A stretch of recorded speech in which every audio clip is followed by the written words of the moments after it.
नमस्कार, आप देख रहे हैं पीबीटी न्यूज नेटवर्क। मैं हूं आपके साथ आकांक्षा सिंह। खबरों की शुरुआत करते हैं।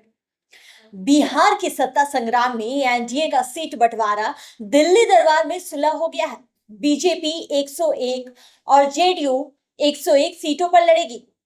चिराग पासवान को 29 सीटें मिली हैं। जीतन राम मांझी और उपेंद्र कुशवाहा को 6-6 सीट दी गई है। एनडीए का पाक साफ हो गया है। सियासत के मुजरे में ना बड़े मियां ना छोटे मियां होंगे। ये पहली बार होगा कि बिहार के सियासी गणित में जेडीयू और बीजेपी विधानसभा में बराबर सीट लड़ेगी।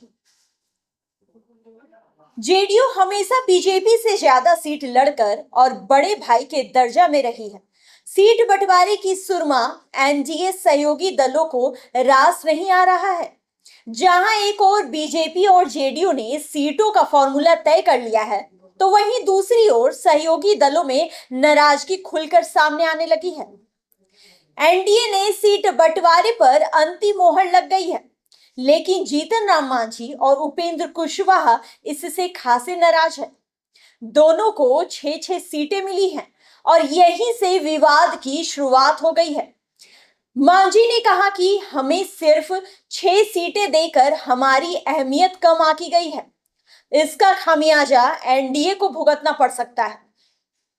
वहीं आरएलएसपी प्रमुख उपेंद्र कुशवाहा ने भी कहा कि उनका मन दुखी है, लेकिन वे गठबंधन के भीतर समाधान की उम्मीद कर रहे हैं।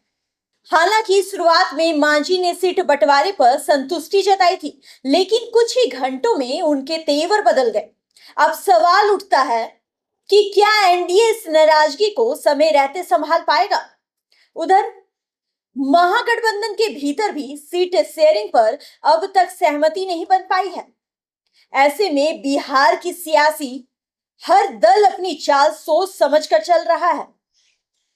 फिलहाल एनडीए के लिए सबसे बड़ी चुनौती सिर्फ सीट बंटवारा ही नहीं, बल्कि गठबंधन के भीतर मनभेद मिटाकर एकजुटता बनाए रखना है। इसी तरह की खबरों के लिए देखते रहिए हमारे साथ पीबीटी न्यूज नेटवर्क।